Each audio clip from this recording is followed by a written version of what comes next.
And then the movie's over, and wild applause. And we start to walk out after everyone's left. And a woman by the name of Rady Harris, who was a reporter, a columnist, a Hollywood columnist. She's kind of legendary. I don't know if she still works, but she had a cane. She had trouble walking. And that's why she was only halfway down the stairs when we came down, because she walked slow. Everyone else had left the theater. And we start to walk down, and she recognizes me, and she just looks up at me. This all sounds like a movie, but this is the truth.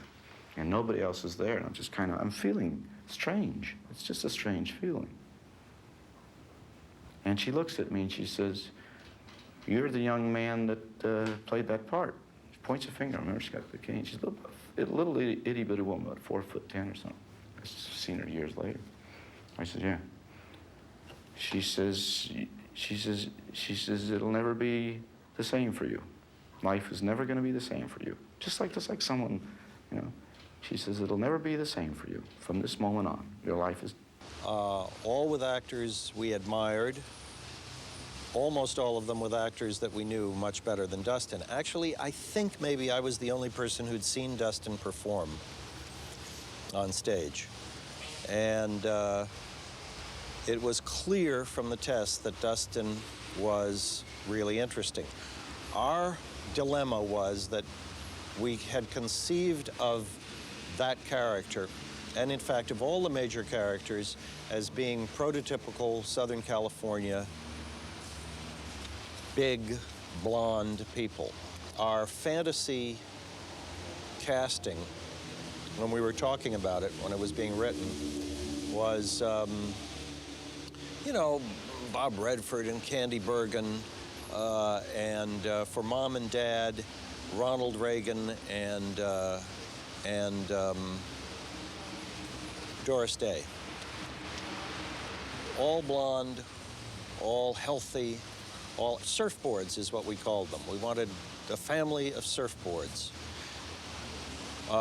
So here comes Dustin, clearly not a surfboard. So we immediately rationalized it. They're genetic, he's a genetic throwback. Doris Day and Ronald Reagan have had this mutt called Harry Noon and Night, a Ronald Ribman play at the American Place Theater. This must have been around 1963 or 4. And he played a crippled German transvestite. And it was impossible to believe that he wasn't at least one or two of those three things. It was a breathtaking bravura performance. I remember when I was on the stage that day, Mike sauntered up to me about Dustin. He said, "He's all over the place." In the book, Charles Webb says that the character is, his name is Benjamin Braddock. Right away, I'm in trouble. He's like 6 feet tall or something. He's blonde-haired, blue-eyed. Says it right in the book.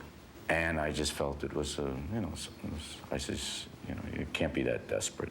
And I had heard that they had tested everybody. This was like, and I still believe today that Katharine Ross and I, it was like the bottom of the barrel. Say hello to Mrs. Robinson, Benjamin. Hello, Mrs. Robinson. Hello, Benjamin. I had seen her on Broadway and early television work, but on Broadway she did Two for the Seesaw, the role of Gittel, which couldn't have been funnier or sexier. What was your major subject at college? Art. Art? Oh, in that scene where she talks about when they're in bed together, she had a little vulnerability there, which was a wonderful addition. I guess you kind of lost interest in it over the years, then. Kind of. Early on, when Mrs. Robinson asked Ben to take her home from the parents' party, the scene at her house, there's such funny, surreal sexual tension. They're married to, I don't know, Charlie Chaplin. I was really struck by that. I like that thing that's funny, yet serious. Basically, it's the core story. about a guy having an affair with the mother of a girl that he falls in love with is so powerful that, you know, you could give it to 9 different writers and they'd come up with 9 possibly interesting versions. Hello. Katharine, who was as strikingly beautiful as any girl who was in the business, and probably still is,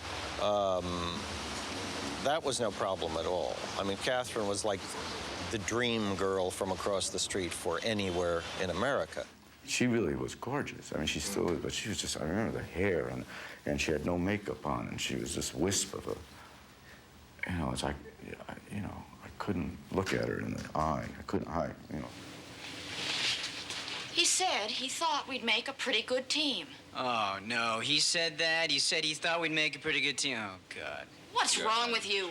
What is he, a student? A medical student. What year? Last, Well, where did he propose to you? in his apartment. You went to his apartment with him? Yes. But you didn't, you know... No, I didn't spend the night. People have asked, how well did you know Katharine Ross? And unfortunately, I've always had to answer, just enough to really admire her. It's a good thing they don't really know me, you know? You're the first thing for so long that I liked. The first person I could stand to be with. One thing that Mike did, and this I think was invaluable for this film, is that we rehearsed this film like we were going to take it on the road for 3 weeks before we ever shot anything. And we started off on a soundstage with chalk marks, you know, and prop furniture, and it gave us a chance to go through, to do it a lot, to try anything that we wanted to try.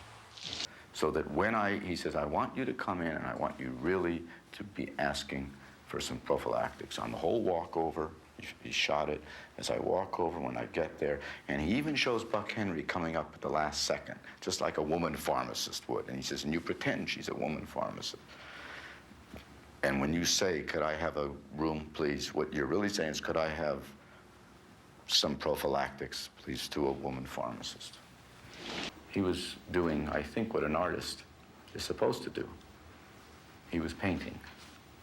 He was just feeling his way. It certainly made a film writing career for me. It's just, then I never stopped working. But I did become, I guess what you call hot. I got offered an awful lot of stuff, so much stuff that I totally ran in the opposite direction. I didn't know how to deal with it. I was standing in line at unemployment, and suddenly a guy snapping me. Photographer. Out of nowhere, looked like that, turn on. And I said, where are you from? He says, Life magazine, and he leaves. And then it comes out in Life magazine. There's a big picture of me, the graduate, standing in line at unemployment. And it unnerved me, so I stopped going on. It pissed me off, because I couldn't go to unemployment anymore. The dirty looks from the other end was too much.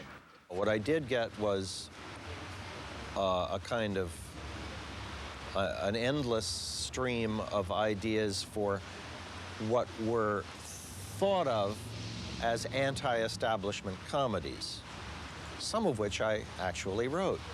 I was 29 years old, and I was excited and I was scared. And I said probably one of the worst lines of my life, because I felt I should say something that's momentous, you know. And I remember Ann standing there. She just looked at me, waiting for a cab, trying to get a cab. And suddenly it started to snow, and I just looked up and I said, Ann. She says, what? I said, see that snow? She says, yeah. I said, that's real. I thought I was, you know, I was trying to root myself. It all worked. It all worked, yeah. It's a good movie. Nichols and I talked recently about a sequel, because I had a great idea for a sequel, and he liked it. If somebody came up with something really good, it might be sort of interesting. It was never seriously talked about. Hi, Buck. How are you? Good, how you doing? Good. What do you got for me? Okay, here it is. The Graduate, Part 2. Oh, good. Now listen, the 3 principals are still with us. Dustin Hoffman, Anne Bancroft, Katharine Ross. 25 years later. And so are the characters. Ben, Elaine, and Mrs. Robinson. Ben and Elaine are married. Still, they live in a big, old, spooky house up in Northern California somewhere. And Mrs. Robinson lives with them. Her aging mother, who's had a stroke. Mrs. Robinson's had a Mrs. stroke? Robinson has a stroke, so she can't talk. It's gonna be funny? Yeah, it'll be funny. With a Dark stroke? and weird and funny and with a stroke. Okay. Maybe it's not a stroke. Maybe it's, I don't know what Anyway, it is. go on. It's a malady of some sort. Okay. She's up there in the bedroom upstairs listening to everything that happens. They've got a daughter who's just graduated That's from good, college. that's good. Young blood. 22, 23-year-old, like a Julia Roberts, Roberts. Okay? Yes, go ahead. Julia Roberts Yes, comes Julia home, Roberts their comes home. daughter, the graduate. Yes, And she the new brings her- graduate. the new graduate.